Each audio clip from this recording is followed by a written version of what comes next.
بسم اللہ الرحمن الرحیم یقتل فی سبیل اللہ اموات بل احیاء ولکن لا تشعرون، اور نہ کہا کرو جو اللہ کی راہ میں شہید ہو جائیں کہ وہ مردہ ہیں، بلکہ کہا کرو کہ وہ زندہ ہیں۔ ہاں یہ ہے کہ ان کی زندگی تمہارے شعور سے بلند ہے۔ سامعین، آج ہماری سورہ البقرہ شریف کی آیت مبارکہ نمبر 154 کی تلاوت و ترجمہ کا شرف نصیب ہوا۔ کل ہماری گفتگو چل رہی تھی صبر اور صلاۃ کے حوالے سے۔ اب صبر کا جو ایک اعلیٰ درجہ ہے وہ شہادت کی صورت میں ظاہر ہوتا ہے، اسی لیے صبر کے بعد شہادت کی بات کی گئی ہے۔ اب یہ شہید کہتے کسے ہیں؟ شہید کا عربی زبان میں جو لفظ استعمال ہوتا ہے، اردو میں اس کا معنی ہے حاضر، موجود، پریزنٹ انگریزی میں آپ بول لیتے ہیں۔ تو وہ جو حاضر اور گواہ ہوتا ہے اسے عربی میں شہید کہتے ہیں۔ اب شہید وہ شخص ہے کہ جس پر گواہی موجود ہے۔ اب کس بات کی گواہی موجود ہے، اس پر مفسرین نے بہت کلام کیا۔ دنیا میں یہ گواہی موجود ہے کہ جب وہ شہید ہوتا ہے تو اس کا خون کا قطرہ زمین پہ بعد میں گرتا ہے، اللہ پہلے اسے اپنا دیدار کروا دیتا ہے۔ یہ اس کے لیے سب سے بڑی گواہی ہے۔ دوسری بات یہ ہے کہ اس کے لیے اللہ تعالی جنت کی گواہی کو یقینی بنا دیتا ہے۔ تیسری بات یہ ہے کہ بروز حشر اللہ تعالیٰ اپنے نبی صلی اللہ علیہ وسلم کی امت کو باقی امتوں پر گواہ لائے گا، وہ گواہی دیں گے، لیکن اللہ کی طرف سے جیسے ایک سرکاری گواہ ہوتے ہیں، ایک آپ کا پراسیکیوٹر ہوتا ہے، سرکاری وکیل، ایک تو پبلک کا ہوتا ہے، ایک سرکاری وکیل ہوتا ہے جو ریاست کی جانب سے بات کرتا ہے۔ تو مفسرین نے لکھا کہ وہ گواہ جو اللہ کی جانب سے ایک اعزاز اور پروٹوکول کے ساتھ آئے گا وہ یہ شہید ہوگا، اس لیے اس کو شہید کہا جاتا ہے۔ گویا سرکاری گواہ اللہ کی بارگاہ میں۔ یہ مین جو چیزیں جو مفسرین لکھی اس کا خلاصہ میں نے آپ کے سامنے رکھا۔ اب شہید ہے کون؟ کون لوگ جو ہیں وہ شہید ہیں؟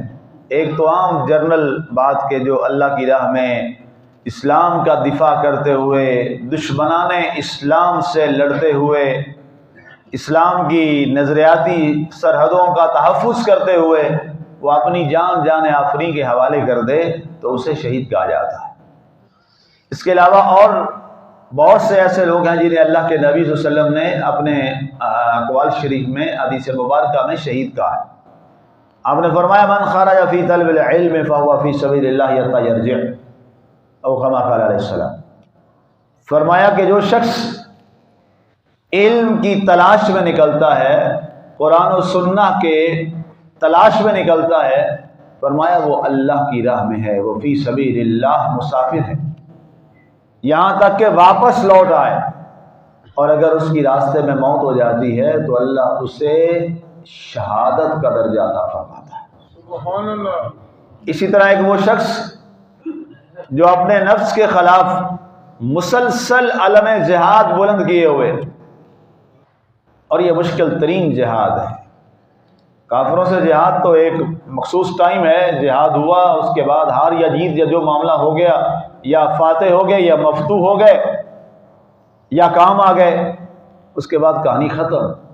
لیکن نفس کے خلاف جہاد یہ وہ جہاد ہے، نہ دن کو رکتا ہے نہ رات کو رکتا ہے۔ یہ ایک لمحہ کے لیے یہ جہاد رکنے والا نہیں ہے، اور یہ سب سے بڑا جہاد ہے۔ اس کو اللہ کے نبی صلی اللہ علیہ وآلہ وسلم نے جہاد اکبر فرمایا ہے۔ غزوہ احد بہت مشکل غزوہ تھا اسلام میں، مسلمانوں کے لیے بڑا آزمائشی غزوہ تھا۔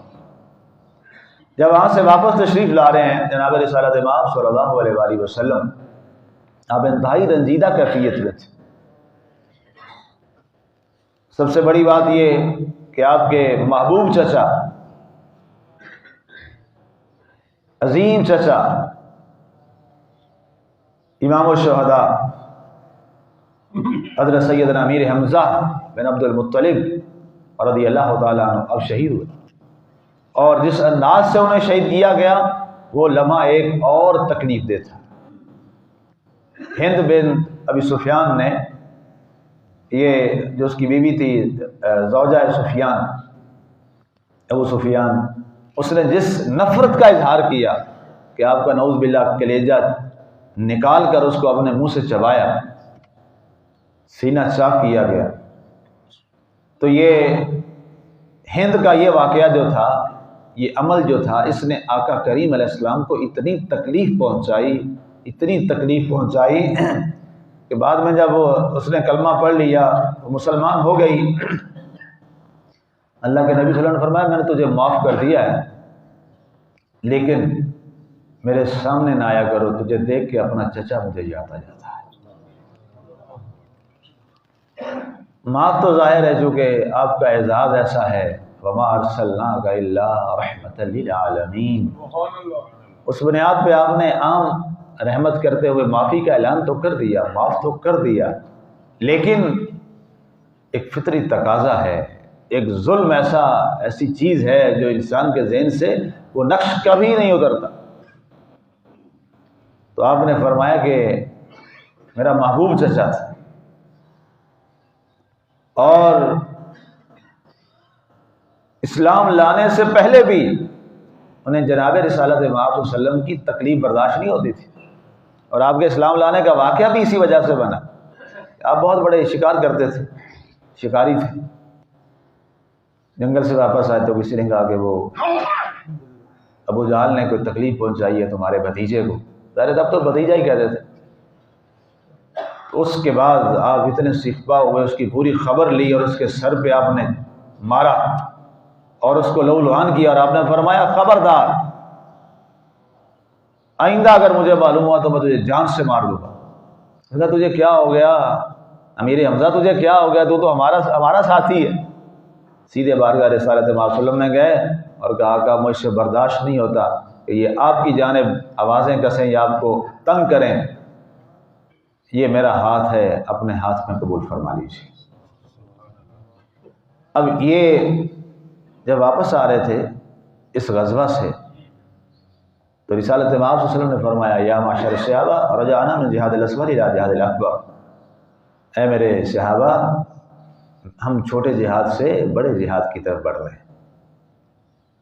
اب اتنا بڑا جہاد، غزوہ احد جیسا غزوہ میں نے عرض کیا، بڑا آزمائشی غزوہ تھا مسلمانوں کے لیے۔ عرض کی یا سرکار رسالت مآب صلی اللہ علیہ وآلہ وسلم فدا کا ابی و امی یا رسول اللہ، حضور اس سے بڑا جہاد کوئی ابھی ہم نے اور جا کے کرنا ہے؟ فرمایا الجہاد بالنفس فہو جہاد الاکبر، فرمایا اپنے نفس کے ساتھ جہاد کرنا یہ سب سے بڑا جہاد ہے۔ اگر کوئی شخص اپنے ہوائے نفس کے خلاف لڑتے لڑتے لڑتے دنیا سے رخصت ہوا، چاہے وہ اپنے بیڈ پہ پڑا ہے، تو وہ بھی شہیدوں کی صف میں اٹھایا جائے گا، یہ بھی شہید ہے۔ اب فرمایا گیا جو شہید ہو اس کی زندگی تو زندگی ہے، مرنے کے بعد اس کی موت کیا ہے؟ قرآن نے اس کو ڈیفائن کیا، فرمایا وَلَا تَقُولُوا لِمَن يُقْتَلُ فِي سَبِيلِ اللَّهِ أَمْوَاتٌ، جو شہید ہے اس کو کبھی بھی مردہ مت کہو، وہ مرا نہیں ہے، وہ زندہ ہے۔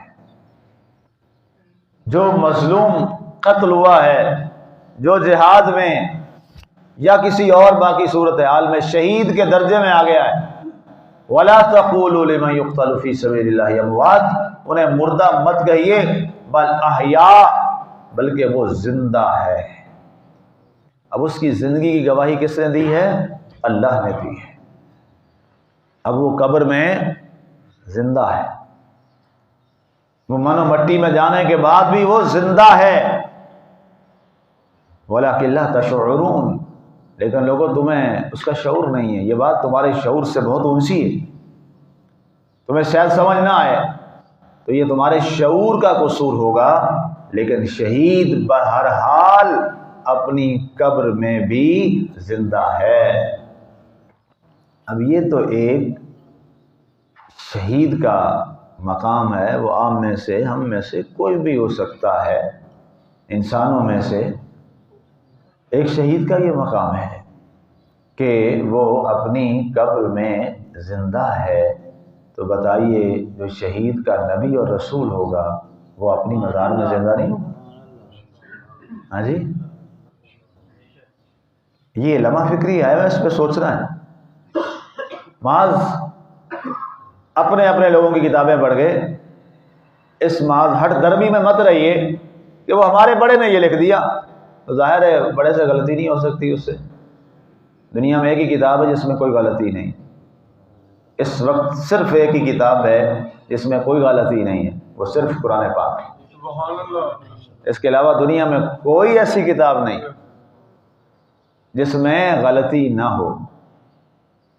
اور یہ جو میں بات کر رہا ہوں یہ میں قرآن کی آیت سے بات کر رہا ہوں۔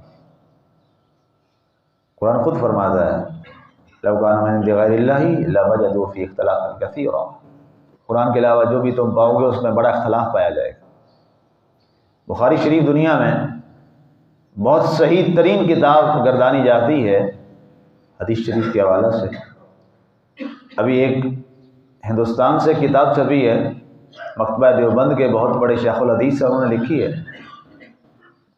وہ ملی مجھے، اب مل نہیں رہی، مجھے کہیں ایک اپنے استاد سے ملی عاریۃً، میں لے آیا تو انہوں نے جناب اس میں اتنی غلطیاں نکال دی کہ میں تو حیران ہی رہ گیا۔ اب چیز کیا ہے کہ قرآن ایک واحد ایسی کتاب ہے دنیا کے اندر جس میں کوئی غلطی نہیں، اس لیے قرآن پیش نظر رہے اور قرآن ہی پیش نظر رہے، یہی سب سے بڑا ذریعہ ہے انسان کی ہدایت کا۔ باقی سب ہیلپنگ بکس ہیں، فائنل اتھارٹی جو ہے وہ کیا ہے؟ وہ قرآن پاک ہے۔ تو اب یہ بات توجہ سے سننے والی ہے کہ ایک شہید جو امتی ہے اس کی زندگی کا عالم یہ ہے مرنے کے بعد کہ وہ اپنی قبر میں زندہ ہے۔ تو بتائیے وہ شخص جو ساری زندگی اپنے جہاد کے خلاف، اپنے نفس کے خلاف جہاد کرتا رہا، وہ اپنی قبر میں کیسے مردہ ہو سکتا ہے؟ نہیں ہو سکتا۔ یہ قرآن کی دلیل ہے۔ اور پھر جو ان سارے شہیدوں کا رسول ہے، نبی ہے، جس کے یہ امتی ہیں، اس نبی اور رسول کی زندگی کا عالم کیا ہوگا قبر شریف کے اندر؟ اس پہ غور کرنا چاہیے، توجہ کرنی چاہیے۔ اور اگر خدا نخواستہ رسول کے بارے ہی یہ عقیدہ بنا لیا اور یہ سوچ رکھ لی کہ نعوذ باللہ وہ مردہ ہو گئے، تو پھر اسلام کیسے زندہ رہ سکتا ہے؟ پھر اسلام کیسے زندہ رہے گا؟ پھر کلمہ کیسے زندہ رہے گا؟ تو یاد رکھیے انہیں مردہ مت کہیے۔ اور آگے ہم جا کے بڑھیں گے، آگے سورہ آل عمران میں جب جائیں گے تو وہاں ایک آیت ہے، آیت مبارکہ نمبر ہے 169، 169۔ اس میں اللہ نے تو سبحان اللہ کیا اور درجہ بیان کر دیا، فرمایا وَلَا تَحْسَبَنَّ الَّذِينَ قُتِلُوا فِي سَبِيلِ اللَّهِ أَمْوَاتًا۔ فرمایا یہاں تو ہے نا کہ مردہ کہنا نہیں ہے، وہاں فرمایا انہیں مردہ سوچنا بھی نہیں ہے، انہیں مردہ گمان بھی نہیں کرنا۔ تحسبن، حسب یحسب، تاکید کا صیغہ ہے، ولا تحسبن۔ اے لوگوں خبردار، اگر تم نے ایک لمحہ کے لیے سوچ بھی لیا نا، دماغ میں بھی بولے بھی نہیں ہے، سوچ لیا کہ یہ مردہ ہے، فرمایا خبردار اللہ کے ہاں مجرم بن جاؤ گے۔ وَلَا تَحْسَبَنَّ الَّذِينَ قُتِلُوا فِي سَبِيلِ اللَّهِ أَمْوَاتًا، جو اللہ کی راہ میں شہید ہو جائیں انہیں مردہ گمان بھی نہ کرنا، سوچنا بھی، سوچنے پہ بھی پابندی۔ حالانکہ شریعت کے احکام کس پہ لاگو ہوتے ہیں؟ جب بات منہ سے نکلے، نہ نکلے تو آپ پر جرم ثابت نہیں ہوتا، لیکن شہید کا یہ پروٹوکول ہے کہ فرمایا وہ اس کے بارے میں اگر تمہارے ذہن میں گمان بھی آ گیا اللہ نے تمہاری سوچوں پر پابندی لگا دی۔ تو اسی طرح نبی صلی اللہ علیہ وسلم کے بارے میں رسول اکرم رسول محتشم صلی اللہ علیہ وآلہ وسلم حضور عالم پناہ علیہ السلام کے بارے میں سوچنا بھی کہ نعوذ باللہ وہ قبر میں زندہ نہیں ہے، یہ گناہ ہے اور بڑا گناہ کبیرہ، اللہ نے اس پر بین لگا دی، پابندی لگا دی۔ تو فرمایا ان کی زندگی ایسی ہے، ان کی زندگی ایسی ہے، بلکہ وہاں تو فرمایا عند ربہم یرزقون، وہ تو اللہ کے ہاں رزق کھاتے ہیں، انہیں رزق دیا جاتا ہے۔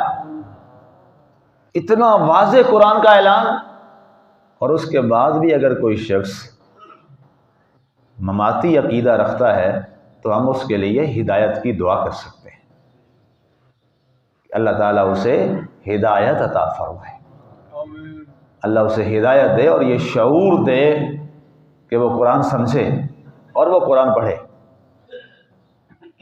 اور پھر یہ بات طے ہے کہ نبی صلی اللہ علیہ وسلم کے ظاہری وصال شریف کے بعد صحابہ کرام رضوان اللہ تعالی علیہم اجمعین ہمارے پاس میجر سورس ہیں دین سمجھنے کا، کہ انہوں نے براہ راست دین سیکھا ہے جناب رسالت مآب صلی اللہ علیہ وآلہ وسلم سے۔ ایک صحابی کہتے ہیں کہ ابھی آقا کریم علیہ السلام کا وصال ہوا، وہ روتے ہوئے اس تڑپ میں انہیں پتہ چلا کہ آقا کا وصال ہو گیا، وہ دوڑتے ہوئے آئے اور رسول اللہ کے قبر انور شریف پر ایسے اپنی پیشانی رکھ کر، یہ ایسے گال رکھ کر رونے لگے اور آقا سے باتیں کرنے لگے جو ان کے دل میں جذبات ہوتے۔ تو ایک شخص آیا، اس نے کہا یہ تو کیا کر رہا ہے؟ نیا نیا مسلمان ہوا تھا، اعرابی تھا، کہا تو یہ کیا کر رہا ہے؟ تو حضرت عمر فرماتے ہیں اس نے جو بات کی میرے دل میں اتر گئی، کہتے ہیں کہ میں اس ذات کے پاس آیا ہوں جو میری باتیں سن بھی رہے ہیں اور مجھے جواب بھی عطا فرما رہے ہیں، تم کیا سمجھتے ہو کہ میں کسی مردہ کے پاس آیا ہوں؟